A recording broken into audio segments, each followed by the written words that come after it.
Bueno, gusto de saludarles, mis hermanos. Qué pena empezar tardecito. Yo haciendo tiempo tal vez que llegara alguien más y al final no iba a venir nadie más. Pero gracias por la paciencia. Igual ustedes pudieron llegar a tiempo. También corriendo, porque hoy sí, también me animé a ir por Javier y por Daira para que estuvieran en la reunión de jóvenes.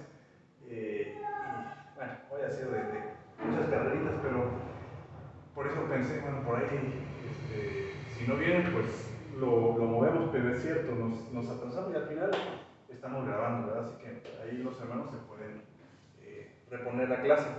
Buenas tardes, hermanos, que el Señor les bendiga. Me gusta saludarles a todos los que nos van a acompañar presencial y virtual. Y vamos a empezar, mis hermanos. La semana pasada se hizo un ejercicio con respecto a las figuras literarias. No sé si tienen ahí sus notas para Lidia, que no nos acompañó la semana pasada. Las figuras literarias son algunos temas que están escritos en la Biblia, pero que no son literales, ¿verdad? Entonces, hablamos, por ejemplo, cuando decimos nosotros una metáfora o una cosa que se parece a otra, ¿verdad? El examen tenía como 1000 preguntas. Eso, ¿alguien se acuerda cómo se llama esa figura literaria? Cuando es una exageración, hipérbole. Entonces, en las notas que te voy a pasar, están cada uno de los temas, son como 12 diferentes figuras literarias. Trevor me preguntaba, ¿y eso para qué nos sirve? En realidad no es tan importante que nos aprendamos a que hay una hipérbole, pero sí identificar que es algo que no hay que tomarlo tan literal. El texto bíblico de ejemplo que vimos con el hipérbole fue los muros estaban hasta el cielo, algo así, el texto bíblico, ¿eh? Realmente, ¿dónde empieza el cielo? ¿Quién se dedicó a medir? Es una exageración, pero es una figura literaria. Y como esa hay otras, como los que vamos a hablar ahorita, Mateo 17, que dice, yo soy la puerta de las ovejas, ¿verdad? Y pues, Jesús, ¿acaso es una puerta? ¿De qué material? ¿Madera? ¿Metal? ¿O qué? Es una figura literaria, ¿verdad? Una metáfora. Pero antes de ver los ejemplos o las respuestas del ejercicio pasado, vamos a orar, ¿les parece? Amado Dios, te queremos dar las gracias en esta tarde porque hoy nos permite reunirnos para poder seguir estudiando este método, Señor, para estudiar tu palabra. Te pedimos, mi Dios, que bendigas a cada uno de mis hermanos. Bendice, Señor, a nuestros hermanos que no han podido venir por enfermedad. Imagino que hermana Emilia ha sido tal vez porque se ha sentido malita. Hermana Liliana, Señora, quien acaban de operar, así como la hermana Emma, quien declaró también que está enfermita y por eso no nos puede acompañar. Los jóvenes, Señor, que están ahorita en la reunión, que también han querido aprender, pero que pues están apoyando otro ministerio. Te pido que los bendigas a todos, Señor, a los que están aquí presentes, como los que no pudieron venir. Y mi Dios, ayúdanos a aprender, a entender, mi Dios. Te lo pedimos todo en el nombre de Cristo Jesús. Amén. Amén. Bueno. Entonces volvió Jesús a decirles, de cierto os digo, yo soy la puerta de las ovejas. Metáfora. El segundo tenía dos. La religión pura y sin mácula delante de Dios el Padre es esta: visitar a los huérfanos y a las viudas en sus tribulaciones y guardarse sin mancha, como en la mancha del mundo, ¿verdad? ¿Cómo me mancho del mundo? Y del mundo, ¿verdad? Como, ¿a qué se refiere el mundo? ¿Al globo terráqueo o a la gente que vive en el mundo? Entonces son dos: la metáfora, que es la mancha, y sinécdoque, que es una proporción pequeña por el todo. Por ejemplo, cuando decimos, tengo muchas bocas que alimentar, ¿verdad? Solamente es la boca, pero realmente estás alimentando a personas completas. Entonces, eso es una sinécdoque. Me he hecho necio al gloriarme de vosotros, me obligasteis a ello, pues yo debía ser alabado por vosotros, porque de nada he sido menos que aquellos grandes apóstoles, aunque nada soy. Esto es una ironía. ¿Dónde está, o muerte, tu aguijón? ¿Alguien se acuerda qué es el apóstrofe? No es la rayita que se le pone en inglés a la apóstrofe. Es hablarle a las cosas sin vida, en este caso a la muerte o al sepulcro. Este teníamos duda, ¿verdad? Compra la verdad y no la vendas, la sabiduría, la enseñanza y la inteligencia. Yo mismo tenía duda. Y encontramos que es una metonimia. Y yo aquí tenía la nota que dice, la verdad sustituye a lo más valioso que se pudiera comprar o vender. Y por eso era una metonimia. Como el Picasso, ¿no? Otro ejemplo, a los marianitas amalecitas, los hijos del oriente estaban tendidos en el valle como langostas en multitud. Sus camellos eran innumerables como la arena que está junto a la ribera del mar en multitud. Metonimia y símil. Voy a poner de nuevo todos. Sol y escudo es Jehová Dios. Metáfora, ¿verdad? Porque no es que sea el sol o un escudo literal. Más abajo, que todo el mundo fuese empadronado. Sinécdoque, igual todo el mundo, no se refiere al globo. Los cipreses se regocijaron, los cedros del Líbano diciendo, una personificación porque son árboles. Dedo de Dios es antropomorfismo, que le damos a Dios partes del cuerpo humano, ¿verdad? Aunque Él es espíritu. Dedo de Dios es este, más el corazón de Faraón se endureció. El corazón, en realidad no solamente es el órgano, ¿verdad? Se refiere a que Faraón estaba muy enojado, sin éxito. No recuerdo por qué la metáfora.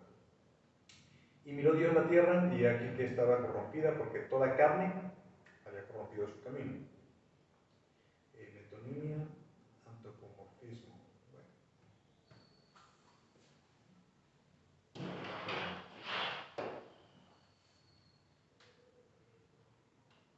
Dice, la sabiduría clama. ¿Cómo puede ser que la sabiduría clame? Es otra figura literaria, ¿verdad? Es una personificación.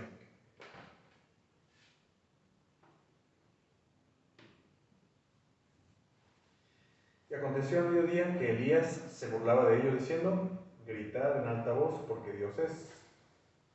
Quizá meditando o está haciendo algún trabajo, va de camino, tal vez duerme. Hay que despertarle, es ironía, ¿verdad? Y alzó sus ojos y vio toda la llanura del Jordán, que toda la tierra era de riego, como el huerto de Jehová, como la tierra de Egipto. Pero realmente Moisés no estuvo en el huerto de Jehová. No pudo ver que realmente hacía la lluvia o algo así, pero él está de alguna manera interpretando de esa manera. Es un símbolo. Bueno, son un montón. Qué maestro que les deja tantos. Bueno. Aconteció después que la mujer de su amo puso sus ojos en José. Se los quitó y los puso encima. Y le dijo, duerme conmigo. Poner los ojos, sinécdoque, y el duerme conmigo, que dijimos que es una forma, creo que es el único ejemplo que hemos puesto de eufemismo, una forma muy pulcra de decir alguna cosa que tal vez para algunas personas puede ser incómodo. Duerme conmigo. Y el último, una fuente de agua que salte para vida eterna. Es una paradoja. Bueno, eso es solamente un repaso de los ejercicios que tuvimos la semana pasada, y algo que también hay que entender es que tú no puedes estudiar un libro de Baldor como estudias la Biblia, ¿verdad? ¿Qué es Baldor? Álgebra. Es un libro que tiene ejercicios, tiene ejemplos, y supongo, yo nunca lo he tenido en mis manos, pero supongo que hay una explicación. La hermana Paulita sí lo ha tenido en sus manos. ¿La álgebra de Baldor? Sí. Yo también. Yo no lo he visto, o sea, sí lo he visto en portada, pero sé que ha dado muchos dolores de cabeza, ¿verdad? Aritmética, álgebra. Pero es un género diferente a que usted compra una novela, ¿verdad? Cada texto, una carta, una novela, un manual de instrucciones, qué sé yo, son diferentes y hay que entenderlo de una manera diferente. Lo mismo ocurre con la Biblia. A esto se le llama género literario. Hay que identificar qué tipo de literatura estamos leyendo. Por ejemplo, los salmos. El jueves empezamos a estudiar los salmos. ¿Qué son los salmos? Mencionamos ahí que es los salmos realmente es una compilación o es el himnario de Israel en aquellos tiempos. Es su celebremos su gloria, ¿verdad? Pero, ¿qué hacemos con un himnario? Pues se canta, ¿verdad? Vamos a encontrar poesía, vamos a encontrar en los salmos específicamente oraciones. No lo podemos comparar con el Apocalipsis. ¿Qué tipo de literatura es Apocalipsis? Profético, pero fíjate que hay un género literario muy específico hablando del mundo bíblico que se llama apocalíptica. Es la literatura apocalíptica que sí es profecía, pero está llena de simbolismos. Lo mismo ocurre con Daniel, es literatura apocalíptica. Siempre son profecías. En el Antiguo Testamento encontramos biografías, encontramos visiones, encontramos poesía, específicamente en el Pentateuco, ¿verdad? Creo que biografías eran genealogías, porque vemos ahí, hijo de fulano, hijo de sotano, listas interminables. Bueno, si han leído, creo que es Primera de Crónicas, son 9 capítulos solamente de nombres. Mucha gente se lo salta. Yo lo leo porque digo, alguna vez voy a encontrar un tesoro por ahí, tal vez. Una vez me acuerdo que mi pastor sí encontró un nombre y lo encontró en su raíz hebrea, y de la raíz hebrea empezó a sacar ahí una enseñanza, ¿no? Yo nunca he hecho eso, pero de los puros nombres. Genealogías, visiones, poesía. Encontramos profecía, historia, libros sapienciales que tienen que ver con sabiduría. ¿Qué libros encontramos en este género? Proverbios, Eclesiastés, de hecho desde Job. Job es considerado también un libro de sabiduría, porque nos ayuda a entender cómo es el sufrimiento a la luz de Dios, de la voluntad de Dios. Regularmente los agrupan Job, Salmos, Proverbios, Eclesiastés y Cantares. Esos como sapienciales, aunque también como poéticos. Y la literatura apocalíptica que ya mencionamos en el Antiguo Testamento. En el Nuevo Testamento tenemos otros géneros. Están los evangelios. ¿Qué significa evangelio? ¿Alguien recuerda? Buenas nuevas. Las buenas nuevas. Entonces, tenemos 4 evangelios. Los historiadores y los arqueólogos han encontrado en el mundo bíblico más evangelios, pero que no son tomados como soplados, ¿cuál es la palabra? Inspirados. Pero ustedes pueden encontrar ahí otros evangelios, otros personajes que también estudiaron a Jesús y lo quisieron redactar. Hay un historiador muy interesante, si tienen la oportunidad de conseguirlo, él se llama Josefo. Es un historiador del primer siglo, entonces él tiene, como historiador, tiene muy claro la vida de Jesús, hizo su investigación y todo. Yo tengo un libro, él tiene 2. Uno se llama Antigüedades de los Judíos y otro Guerra de los Judíos. Yo tengo uno que se llama Los Esenciales de Josefo, que es una compilación de lo que algún editor consideró importante de ambos libros. Pero bueno, Evangelios, el libro de los Hechos, que es historia, ¿verdad? Las epístolas, que son cartas, así como cuando usted le manda una carta, ya se escribe en carta, ¿verdad? Ya nadie escribe correos, sí, pero cartas así de llevarlas a correos, yo creo que ya no mucho. Y Apocalipsis, que cae en el género literario de la apocalíptica. Con respecto a las cartas y epístolas, hay 2 grupos. Las cartas circunstanciales, que es cuando el autor conoce a los destinatarios y responde a situaciones que él conoce. Por ejemplo, ¿qué personajes conocen ustedes que son autores de epístolas? ¿Pablo? Las de Timoteo son de Pablo también. ¿Pedro? Juan tiene 3 cartas, ¿verdad? Primera, segunda y tercera de Juan. Porque el otro es Evangelio, ¿verdad? Pero tenemos las 3 cartas de Juan, las 2 de Pedro, Judas, está Santiago, está un autor que no sabemos su nombre, pero es el autor de Hebreos. Mucha gente ha considerado que Pablo escribió Hebreos, pero realmente el contenido es muy diferente a las otras cartas de Pablo, entonces está realmente en duda quién la escribió. Pero ¿Se acuerdan ustedes de eventos específicos que trató, por ejemplo, Pablo? Cartas circunstanciales. Bueno, lo que aquí vimos que fue La que acabamos de estudiar, Filemón. Un caso específico. Pablo está intercediendo por Onésimo ante Filemón. Otra carta así circunstancial, específica.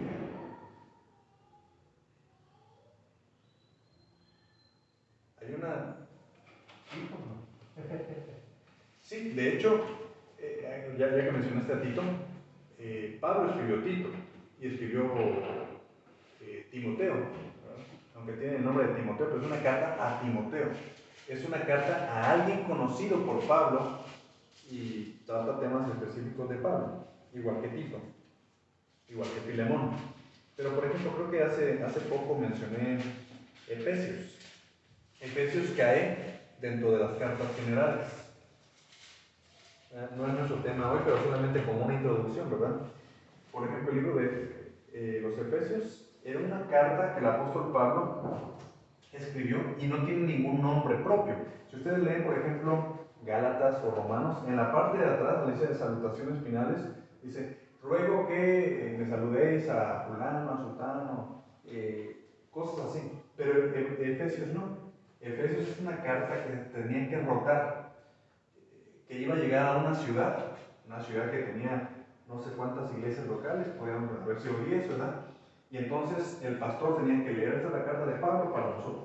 La leía y entonces pasaba a la siguiente iglesia local. Como si alguien, como el consejo para los ancianos de la iglesia, ¿verdad? Como el consejo cuando manda una, no manda una solo para Salem, ¿verdad? Alguna vez tal vez mandará una para Salem.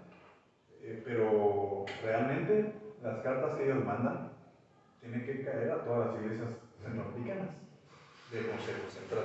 Bueno, entonces ahí está más o menos la diferencia entre ambas, ¿verdad? Hebreos cae entre las generales, porque no es para alguien específico, es para los hebreos de la... No recuerdo cómo está la introducción, de hecho no tiene una introducción literal, dice, Dios habiendo hablado muchas veces y de muchas maneras en otro tiempo a los padres judíos, ¿verdad? Por los profetas, en estos postreros días nos ha hablado por el Hijo. Ahí está la carta. No hay nombres propios. Santiago es otra carta general. Santiago, siervo de Dios y del Señor Jesucristo, a las 12 tribus que están en la dispersión. ¿A quién especialmente? A las 12 tribus, que pueden ser cada tribu por lo menos 1000 personas, son 12,000.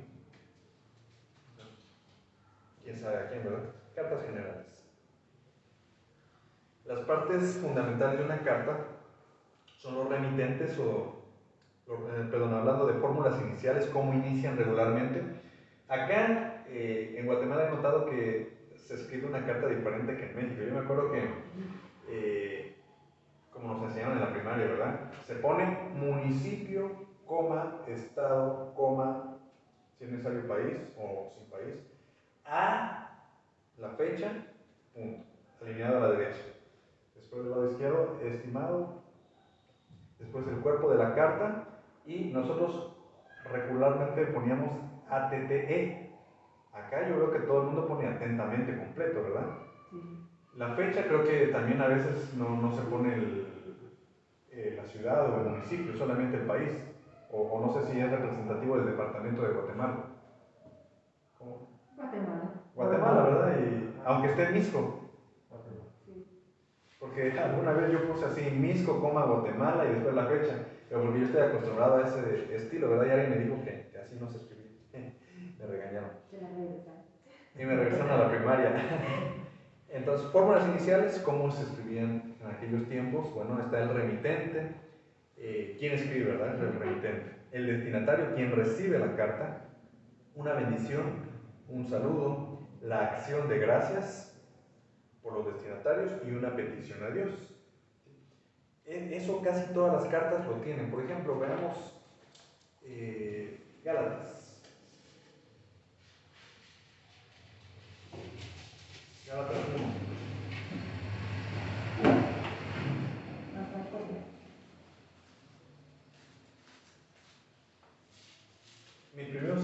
versículos tienen como título salutación. Entonces, más o menos es la fórmula inicial. Pablo, apóstol, no de hombre ni por hombre, sino por Jesucristo y por Dios el Padre que lo resucitó de los muertos. ¿Ahí quién se ha mencionado? Los remitentes, ¿verdad? ¿Quién es el remitente, Lidia? Pablo. Versículo 2. A todos los hermanos que están conmigo, a las iglesias de Galacia. Y todos, con razón me llamo. Y todos los hermanos que están conmigo, a las iglesias de Galacia. ¿Quién es el destinatario?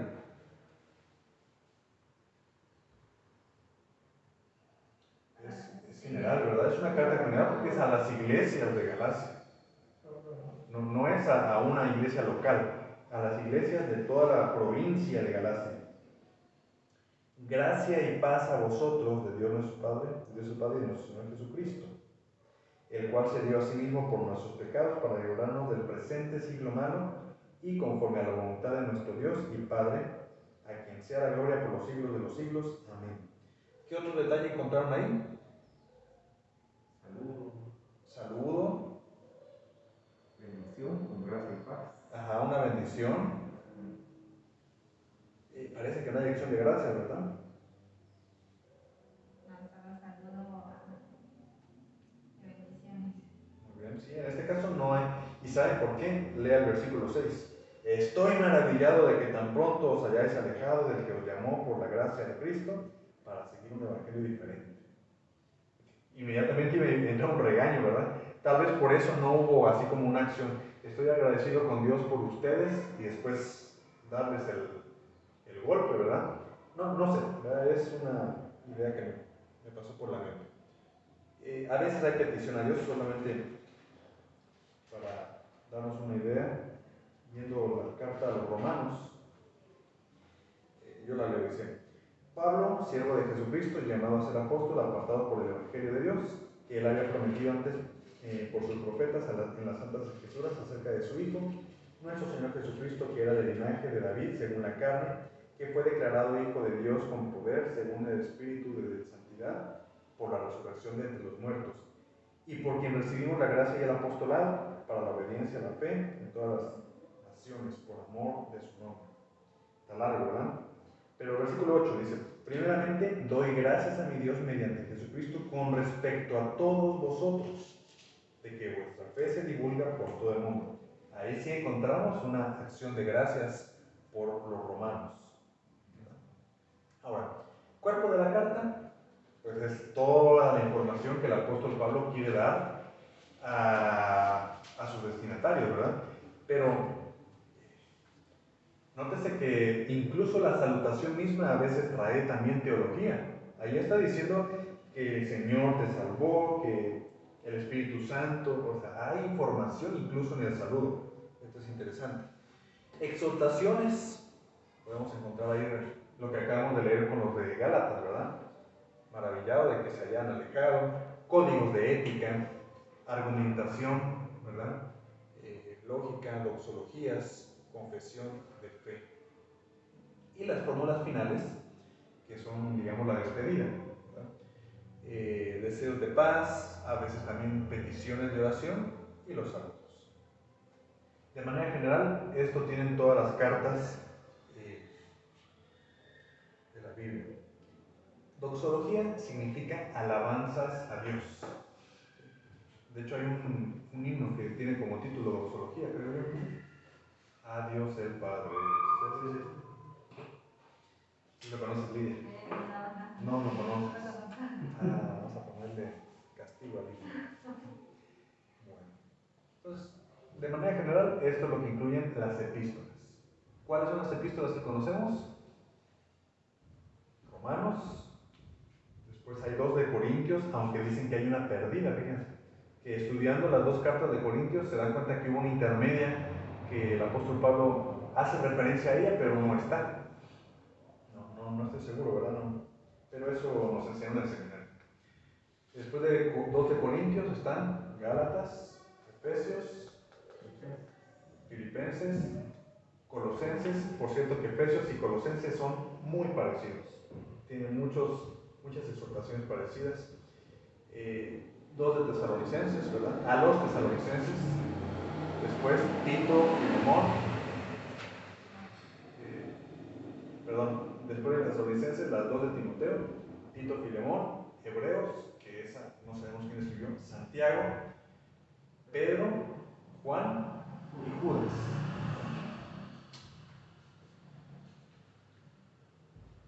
Los salmos es otro género literario, son cantos e himnos que el pueblo de Israel utilizó en algunas ocasiones específicas, y hay varias categorías de salmos, ¿verdad? Por lo menos ahí tenemos unas cuantas y algunos ejemplos de esas categorías. Salmo de alabanza general, no voy a dar mucho detalle porque ahorita los jueves estamos estudiando los salmos, entonces ahí estamos describiendo, o vamos a empezar a describir qué incluye un salmo de alabanza general, cuál es la fórmula, cómo es el salmo de clamor, de confianza, sapiencia. Pero solo para mencionarlo, ¿verdad? Alabanza general, una adoración directa al Señor. El amor, una petición, ¿verdad? Muchas de estas son oraciones, como cuando le decimos, Señor, salva, ayuda. Alabanza específica es alabanza no por los cielos y la tierra, sino alabanza por lo que Dios acaba de hacer en mi vida. Que puede ser, qué sé yo, terminé mi tesis, me gradué.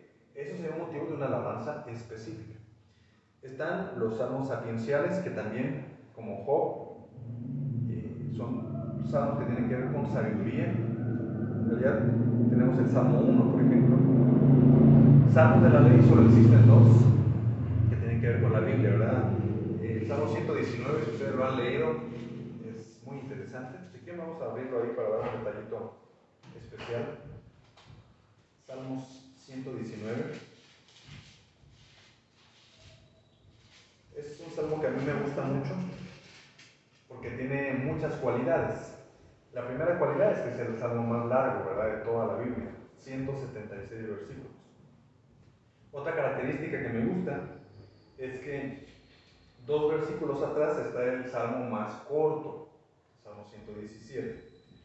Entonces están muy cerca, el Salmo 117 el más corto, el 119 el más largo, y en medio queda el Salmo 118, que por cierto se dice que el 118:8 es el centro de la Biblia. Mejor es confiar en Jehová que confiar en el hombre. Otra característica del Salmo 119, no sé si en sus Biblias tienen ahí unas palabritas extrañas. Aleph, Bet, Gimel, Dalet. ¿Sí? Esas son las letras en hebreo.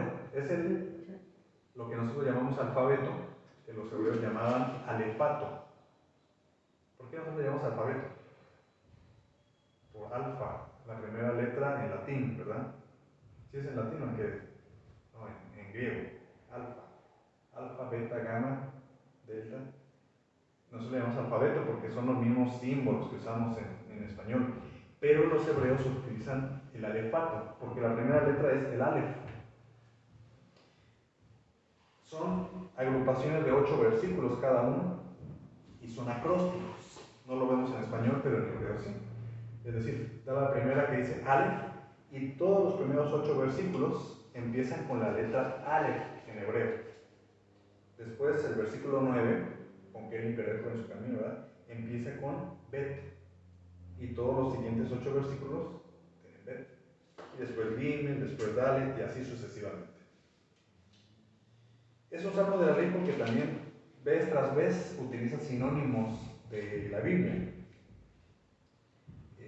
Voy a leer solo la primera sección. Dice: bienaventurados los perfectos en camino, los que andan en la ley de Jehová. Bienaventurados los que guardan sus testimonios y con todo el corazón le buscan, pues no hacen iniquidad los que andan en sus caminos. Tú encargaste que sean muy guardados tus mandamientos. Ojalá fuesen ordenados mis caminos para guardar tus estatutos. Entonces no sería yo avergonzado cuando atendiese todos tus mandamientos. Te alabaré con rectitud de corazón cuando aprendiere tus justos juicios. Tus estatutos guardaré. Entonces son un montón de sinónimos que tienen que ver con la ley de Dios. Bueno, hasta ahí vamos a analizar el Salmo 119. Ahí se los encargo de memoria para la próxima semana. Una vez hicimos un ejercicio así los jóvenes, Lidia, ahí le voy a decir a hermano Miguel. Todo un año para aprenderlo y hicimos un concurso a final del año ante la iglesia. Había 3 jóvenes diciendo el Salmo 119 de corrido. Yo no era de esos jóvenes, yo no estuve adelante. Están los salmos reales, regresando aquí a la diapositiva, los salmos reales tienen que ver con la realeza, con Dios como rey, salmos mesiánicos que tienen que ver con Jesucristo, y los salmos imprecatorios, que es un salmo interesante porque son salmos en donde el salmista de alguna manera manifiesta su descontento ante sus enemigos y termina pidiéndole a Dios que sus enemigos tengan algunas consecuencias, ¿verdad? Vamos a hablar más adelante de los salmos imprecatorios. En cuanto a literatura poética, también los proverbios son poesía, ¿verdad? Entonces, aquí es donde yo les decía, lo menciono porque a veces queremos entender literalmente las 2 líneas. Por ejemplo, aquí, la blanda respuesta quita la ira, mas la respuesta áspera hace subir el furor. Es algo muy conocido por todos, ¿verdad? Pero a veces los paralelos no son más que simplemente una manera de que el autor dice lo mismo con otras palabras, y a veces queremos sacarle otra vez exégesis, estudiar de manera muy profunda la línea 1 y la línea 2, y a veces no es tan importante. Es poesía, ¿verdad? Hay 2 ejemplos. De más estima es el buen nombre que las muchas riquezas, y la buena fama más que la plata y el oro. Entonces son paralelos. Están los profetas, se pueden clasificar en 5 categorías. Por cierto, regularmente vemos a los profetas como personas que predicen el futuro. ¿Y saben? A la luz de la Biblia, la mayoría de los profetas no se dedicaban a predecir el futuro. No son agoreros. Son personas que denuncian el pecado. Ahí vemos a Jonás. Jonás está denunciando el pecado en Nínive. Y así todos los profetas. No significa que no prevean el futuro, pero su principal tarea no es dedicarse a predecir. Denuncian el pecado, llaman a convertirse de los malos caminos, anuncian el juicio devastador como Jonás. En 40 días Nínive será destruido. O sea, sí hay una profecía, como lo ve el mundo, ¿verdad? Sí hay una preveyendo qué va a pasar en el futuro, pero no es lo principal. Así tenemos que entender. Y a veces vamos a encontrar profetas que no están prediciendo nada del futuro, solamente están reclamando. Por ejemplo, Samuel. Samuel es un profeta, pero no se dedica a leer el futuro. Se dedica a cumplir la voluntad de Dios en la tierra. Es un mediador. Escoger al que iba a ser el rey, ungir al que iba a ser rey, y de alguna manera regañarlo, exhortarlo. Está también la promesa de restauración y juicio contra los pueblos que tratan mal a Israel. Es, en términos muy generales, lo que los profetas tienen. Y bueno, ahí terminamos con el tema del género literario. Habría que estudiar de manera muy particular cada tipo de literatura. Por ejemplo, el libro de los Hechos es historia, ¿verdad? No vimos ahorita un ejemplo de historia. Pero ¿qué otros libros recuerdan ustedes que son históricos? Primera y segunda de Crónicas, Segunda de Reyes, Primera y segunda de Samuel. ibas para atrás, ¿verdad? Samuel, sí. El Pentateuco, Génesis, desde la creación, todo eso, Éxodo, Levítico, Génesis, Éxodo, Números y Deuteronomio, porque Levítico es un código de ética. Levítico no es historia. Levítico son instrucciones para el sacerdote, para la pureza, quiénes eran los autorizados para hacer sacrificios, qué tipo de sacrificios existían. Es un código de ética. Pero entra también como parte del Pentateuco. Ahora, el otro tema tiene que ver con un poquito con gramática, porque seguimos en la observación. Ya entendimos que hay que identificar qué tipo de literatura estamos estudiando. Necesitamos también entender o poner atención en quién está hablando, a quién le está hablando y qué le está diciendo. Y esto lo encontramos en los verbos. Entonces, los verbos son las acciones, ¿verdad?, que hacen los protagonistas de la historia. Y debemos tomar en cuenta Las cualidades de los verbos. Simple, la persona y el número, ¿verdad? Primera persona, yo, en singular y en plural. Nosotros. En segunda persona. No, señora, perdón. Vos, tú, usted, en singular. Y en plural, vosotros, ustedes. ¿Verdad? Tercera persona, él o ella. Y ellos. Bueno, y eso en cuanto a persona, ¿verdad? En singular y plural, ahí está. Poner atención, ¿verdad? ¿A quién está hablando? Otra cosa que tenemos que poner atención de los verbos es el modo. Es otro accidente verbal. Hay tres modos. Está el indicativo, que se usa generalmente para referir hechos reales, presentes, pasados o futuros. Por ejemplo, usted trabaja demasiado. A ver, Trevor. Primera o segunda persona. Primera, segunda o tercera persona. ¿Usted? Usted es segunda, ¿no? Segunda del singular o plural. Singular. Lidia. Le gustaban las lentejas. Primera, segunda o tercera. Gustavo.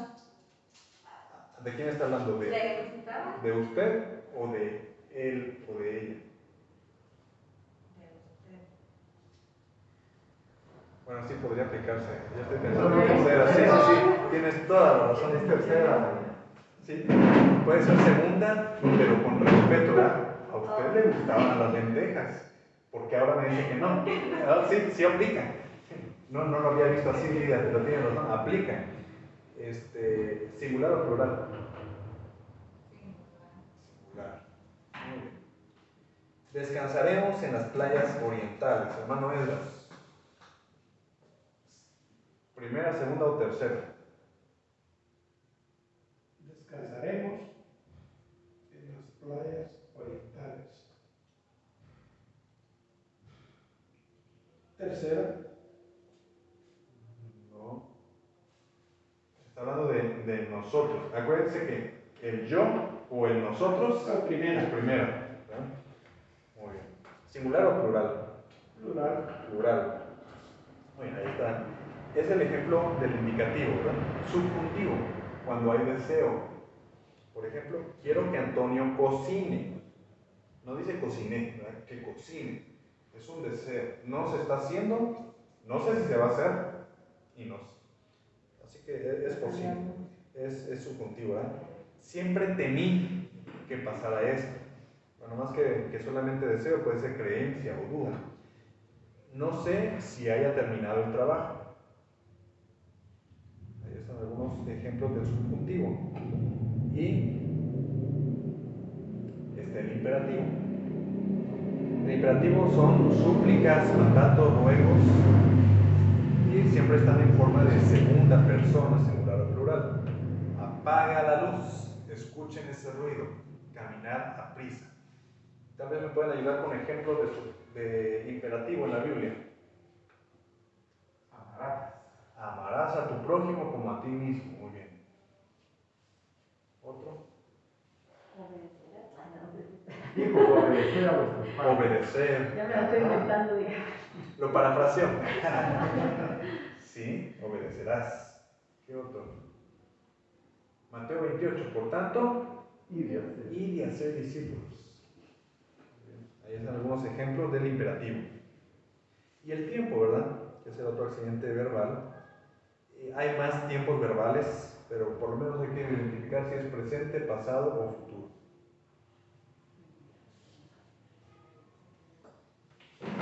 Si ya hace mucho que salimos de la primaria, nos cuesta un poquito recordar esto, ¿verdad? Pero parte de lo que es importante identificar cuando leemos. De aquí pasamos a las palabras conectivas. Las palabras conectivas nos ayudan a ver la secuencia del texto, de lo que el autor está queriendo decir. Entonces, cuando encontramos, por ejemplo, un pero, está hablando de un contraste. Haz, como siempre dicen, pero, sabía que era un pero, ¿verdad? Sí puede decir, pero, al final algo negativo, ¿verdad? Te estás pidiendo permiso, parece que te van a dar permiso, pero tienes que llegar a las 6. Contrastes, está el pero, está el sin embargo, está el más, pero con cuidado, porque una vez escuché una predicación en donde en Juan 1:12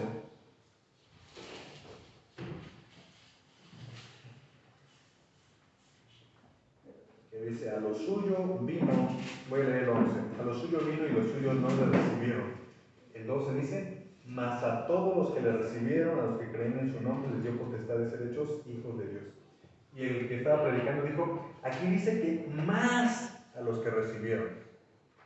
Es un contraste, ¿no? No confundí el más con el más, con tilde, ¿verdad? Este más es un contraste. El sino, el de otra manera. Estos son contrastes. Tenemos también explicaciones, ¿verdad? El autor está queriendo dar una explicación. Está el por qué, está el por cuanto. ¿Qué dice Romanos 23? Por cuanto todos pecaron y están destituidos de la gloria de Dios. Una explicación. Realmente cuando evangelizamos deberíamos leer el 22 para que la persona no entre por cuanto. Pero hay una explicación. Pablo está explicando algo. El pues Dios muestra su amor en que siendo un pecadores, Cristo murió por nosotros. Sí, ese es el Romanos 5:1, ¿verdad? Justificados pues por la fe. Ok. Gracias, Trevor. El ya que, el sí, son el sí, pero como el que está en Romanos 6:8, ¿verdad? No es una afirmación, es una explicación. Romanos 6:8. Y si morimos con Cristo, creemos que también viviremos con Él. Si morimos con Él. También está el sí de condición. 2 Corintios 5:17. ¿Alguien recuerda qué dice? Nueva criatura es. Las cosas viejas pasaron. Sí es eso, ¿verdad? De modo que si alguno está en Cristo, es una condición. ¿Cuál es la condición, Lilian? Perdón que te pregunte tanto. Ya voy a preguntarle a otros. Ya lo agarró conmigo. Sí, ya no va a querer venir, Lilian. Nueva criatura. De modo que, ¿cuál es la condición para ser una nueva criatura? Estar con Cristo. Si alguno está en Cristo, ese es nueva criatura. Están también los de resultado o conclusión lógica. Así que, de manera que, por tanto, por eso, pues, y entonces.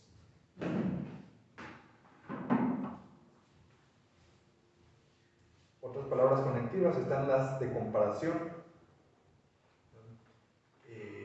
Como, vamos a ver qué dice Gálatas 1:9.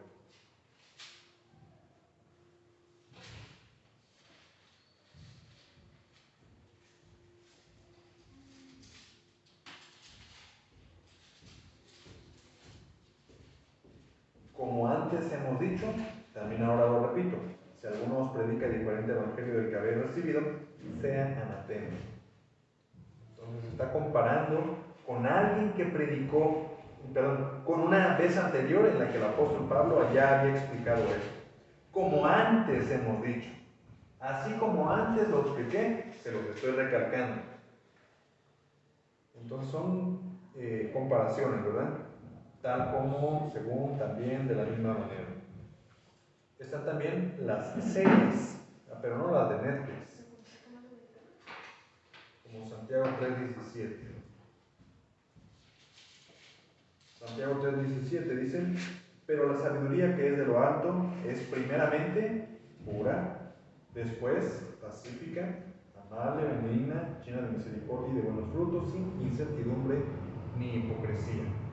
Entonces son las maneras en las que uno puede encontrar una lista, ¿verdad? Una serie de cosas. Aquí están algunas palabritas, pero a veces no tienen palabritas, simplemente encontramos una coma y vemos que es una secuencia de elementos. El fruto del Espíritu es amor, coma, gozo, paz, paciencia, etc. Una serie de elementos. Propósito, ¿para qué? ¿Qué dice Juan 3:16? Porque de tal manera, amor profundo.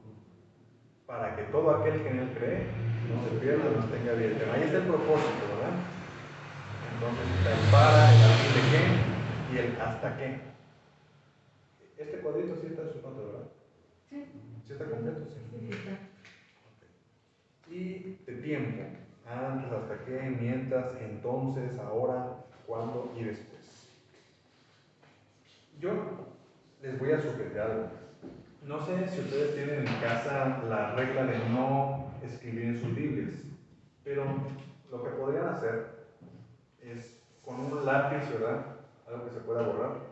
En su lectura diaria, ir señalando o subrayando tal vez las palabras conectivas que ustedes recuerden, ¿verdad? Yo recuerdo que es un contraste, entonces tal vez irlas marcando o es una explicación, qué sé yo, para que, si es su Biblia de uso diario, ¿verdad?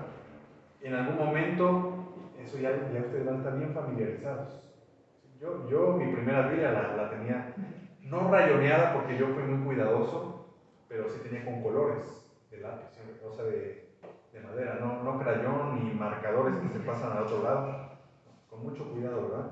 Y yo siempre pensé que mi Biblia se veía bonita, estaba muy coloreada, pero me ayudaba mucho a ir entendiendo algunas cosas.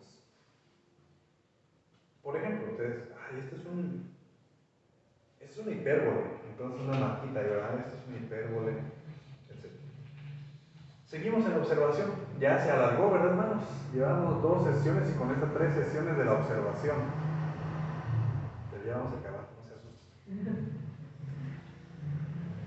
Pero es que es importante ser muy observadores en el texto, porque si no observamos, sacamos herejías. Relaciones de lógica, ¿verdad? Causa y efecto. Un acontecimiento, concepto o acción que causan otro.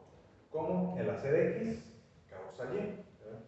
Y el ejemplo que les puse ahí es de este hermano gordito, ¿verdad? Ya oró y todo, pero miren, está comiendo bastante y por eso está gordito. Entonces, una causa y efecto. Pero en el texto también. ¿Cómo? Y yo creo que quiere estar delgado. Y acabar. Causa y efecto, ¿verdad? Aquí tenemos un texto bíblico. Bueno, ya ahí está marcado.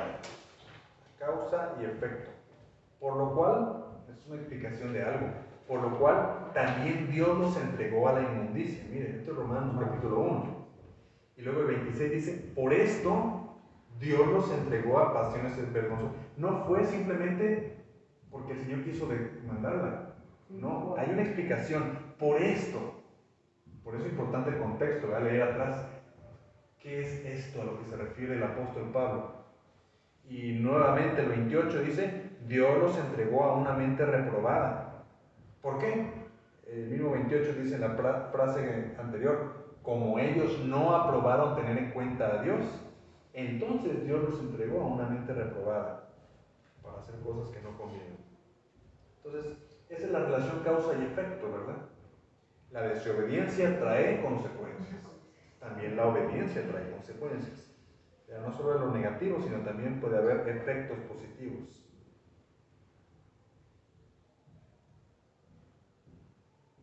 También en ocasiones encontramos comparaciones. Comparan 2 o más elementos que son semejantes, como dice Juan 3:8.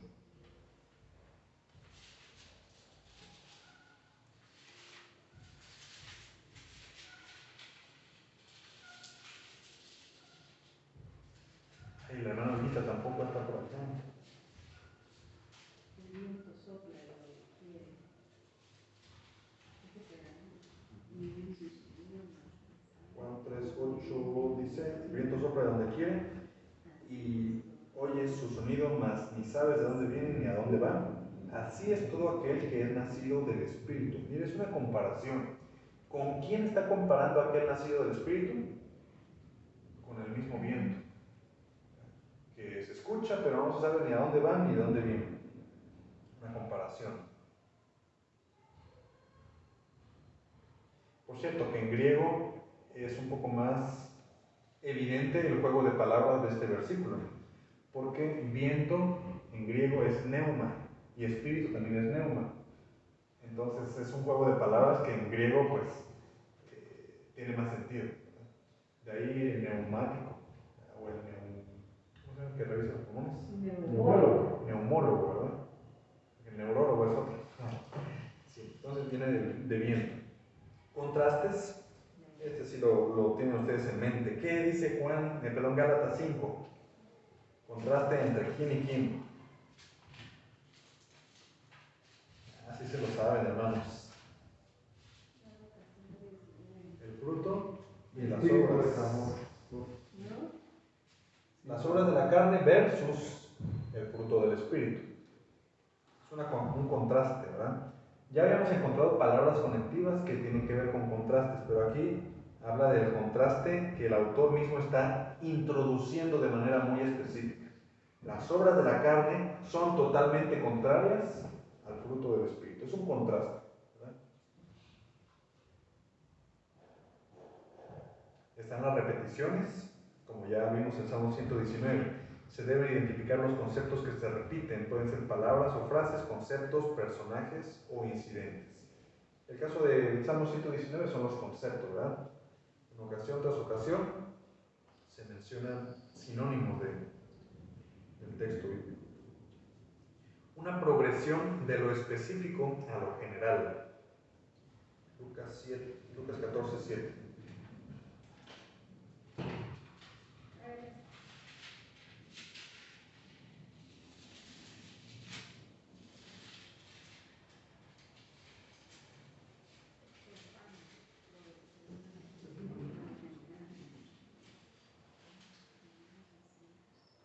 Lucas 14, 7 al 11 dice: observando cómo escogían los primeros asientos a la mesa, refirió a los convidados una parábola diciéndoles: cuando fueres convidado por alguno a bodas, no te sientes en el primer lugar, no sea que otro más distinguido que tú esté convidado por él, y viniendo el que te convidó a ti y a él, te diga: da lugar a este, y entonces comiences con vergüenza a ocupar el último lugar.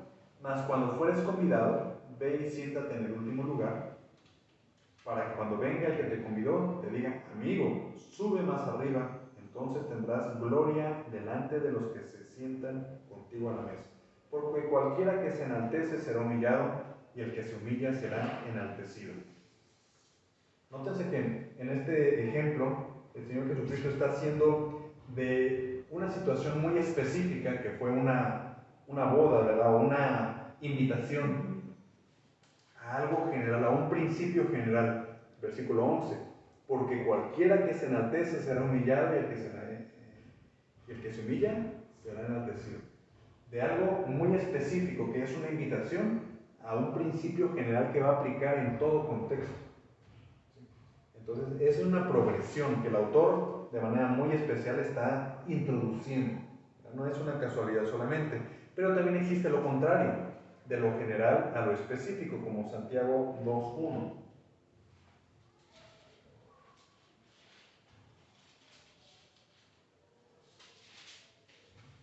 Del 1 al 7 dice: hermanos míos, que vuestra fe en nuestro glorioso Señor Jesucristo sea sin acepción de personas.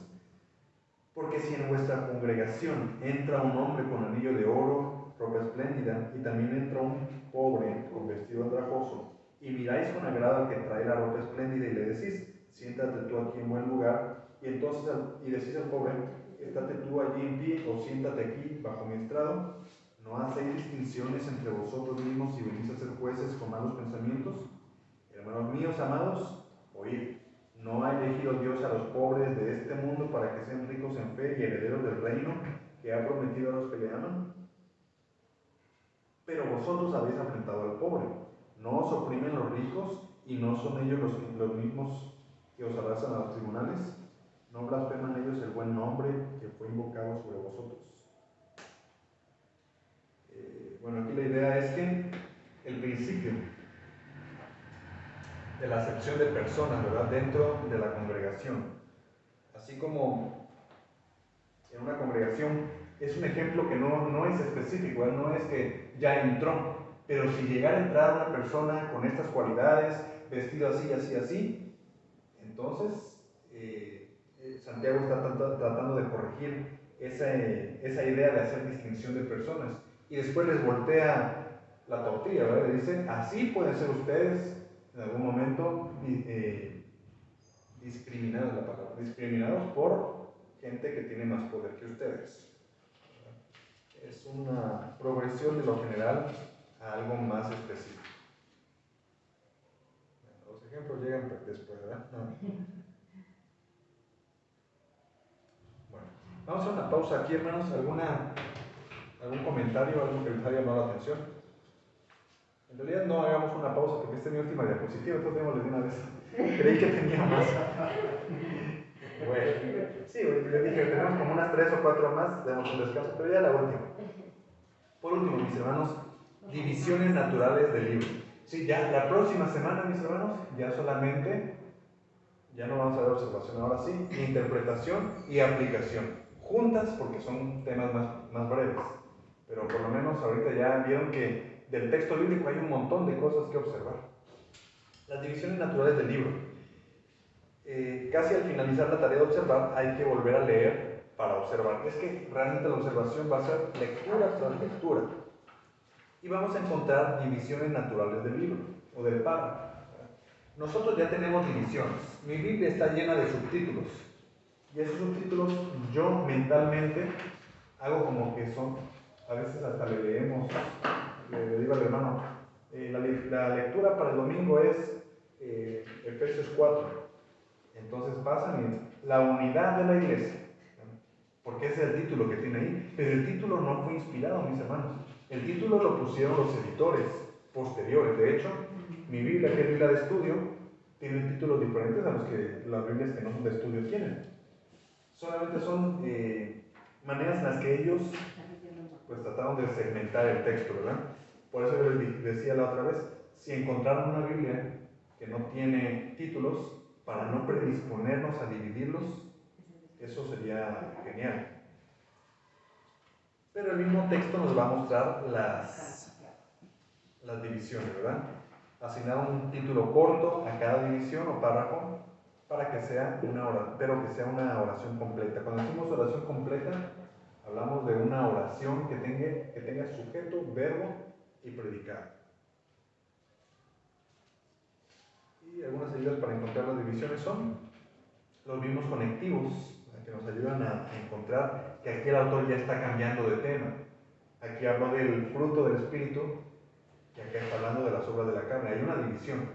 Yo le podría poner el fruto del Espíritu es... También los cambios de tema y las relaciones lógicas, contrastes, comparaciones, explicaciones, ilustraciones, aplicaciones, etc. Y de esa manera ustedes mismos podrían identificar o ponerle título a los segmentos. ¿Para qué me sirven las divisiones naturales? Para que yo pueda en mi mente bosquejar el texto que estoy estudiando.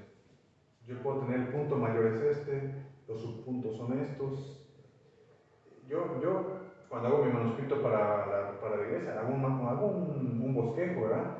Mis puntos mayores, a veces he querido hacer solamente texto y me pierdo. Los puntos mayores me ayudan a recordar esta siguiente sección, habla de esto. Y solamente con leer el título ya sabe uno que tiene el contenido ahí. Para eso nos serviría el tener divisiones del libro. Ahora sí. No sé si tienen algún comentario, mis hermanos, observación, duda. En esencia no hay otro libro que se escribe de esa manera. Cuando uno agarra un libro de ciencias, se lee de otra manera. Pero aquí uno está entendiendo prácticamente el contenido de cada versículo. Y uno cuando típicamente estudia, uno va de corrido. No le pone tanto poco. Si hay un conectivo, qué estilo literario hay, la conjugación de los verbos, simplemente le he corrido, pero esto es como sacarle el mayor provecho a cada versículo como un enfoque analítico, Sí. pero a la vez inspirado, porque supongo que hay que pedirle dirección a Dios para el entendimiento del texto. Así es. Como dijimos al principio, siempre el primer paso es la dependencia del Espíritu Santo. Que Él sea el que nos ayude. Y aún así vamos a encontrar nuestras dificultades. Hubo un amigo que él se metió mucho al hebreo. Y él ya lee el hebreo de corrido, ¿verdad? Y leyó el Salmo 23, bien conocido por todos nosotros, ¿verdad? Pero él, al principio del Salmo, como que algo le llamó la atención e hizo un pequeño comentario. Y él encontró que en hebreo el texto dice: Jehová es mi pastor, no me faltará. Es decir, la palabra nada o no es la misma palabra en hebreo. Y entonces él hizo un estudio, ¿verdad? Y le llamó la atención, porque él casi hizo un sermón de este tema. No sabía que pasaba eso cuando se trata. Porque él dice, bueno, si Jehová es mi pastor, Él siempre va a estar conmigo, no me faltará. Pero mire que este es un paso aún más profundo, porque lo que estamos viendo ahorita es en español, pero ya meterse a los idiomas bíblicos, uno puede encontrar, claro que hay que ser bien cuidadoso, ¿verdad? Porque después él recibió muchos ataques, porque fue muy arriesgada su interpretación. Y es que él decía, es que no diga que nada, o sea, es válida esa, pero también es válido el leerlo, no me faltará. ¿Qué no me faltará? No me faltará Dios mismo. Jehová es mi pastor, no me faltará. Esa era su comprensión, ¿verdad? Pero hubo muchos críticos, porque lo puso en Facebook, ¿verdad? Y ahí varios describieron que estaba mal su interpretación y demás. Pero lo que vamos es que qué importante es ir, lo que decías, Trevor, paso a paso, no correr, no decir, aquí el apóstol Pablo me dice, no, es que no me dice a mí, le dijo a los efesios y yo saco de ahí un principio. Por eso es tan importante cuando agarramos esos libritos, Alimento para el alma, Nuestro pan diario y demás, que muchos de esos textos no están en su contexto general. O sea, el que escribió ahí puso una historia pequeña, ¿verdad? Y puso ahí algunos versículos que apoyan una idea. No que esté mal, pero que a veces no está en su contexto general de la historia. ¿Dónde estaba ese pasaje? Es un versículo de Efesios, pero lo está metiendo en algo que no necesariamente tiene que ver. Así que, sí, yo me imagino que un estudio similar debe llevarse a cabo cuando son libros muy antiguos. Sí, que encuentran arqueólogos o algo así. Pero aún así esto es todavía con más cuidado porque es el texto inspirado. Para mí increíble la Biblia, porque aunque hablan de los jeroglíficos, porque sí estudian toda esta parte de la antigüedad, pero es así como que cada paradigma tiene un tema que Dios lanza un mensaje que complejo.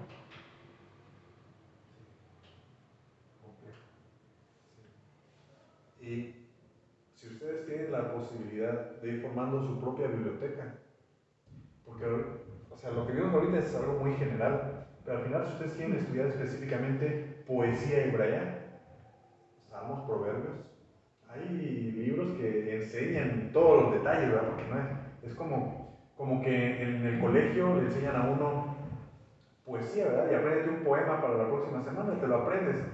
Pero hay métrica, hay medición, hay rima, hay un montón de cualidades propias de la poesía que los poetas no es nada más lo que sacaron de la primaria, ¿verdad? Sino que son personas que es un mundo la poesía, así también la Biblia. Solamente Salmos es un mundo. Cantares es otro libro bien complejo. Muchos autores dicen, o muchos comentaristas dicen, es que es la iglesia es la esposa. Sí, pero también aquí Salomón está escribiendo para una relación de pareja. Incluso hasta de eso podemos encontrar en la Biblia, ¿verdad? Relación de pareja. Apocalíptica es otro mundo. Ay, no, la Apocalíptica sí no me da miedo leerla. Me da miedo que tiene tanto simbolismo que igual hay que ir con pinzas, ¿verdad? Porque uno podría interpretar, los jinetes, eso es yo escuché esta interpretación, ¿verdad? Los jinetes son, le pusieron nombres, que el papa, que este, que el otro. ¿De dónde sacan esas ideas? Es que no, hay que tener mucho cuidado con lo que uno interpreta de la Biblia. Muy bien. Pues, ¿algún otro comentario?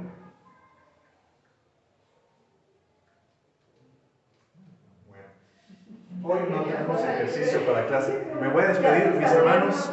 Gusto de saludarles. Esperamos que este video sea de bendición para ustedes. Y aquí vamos a hacer la transmisión. Que el Señor les bendiga.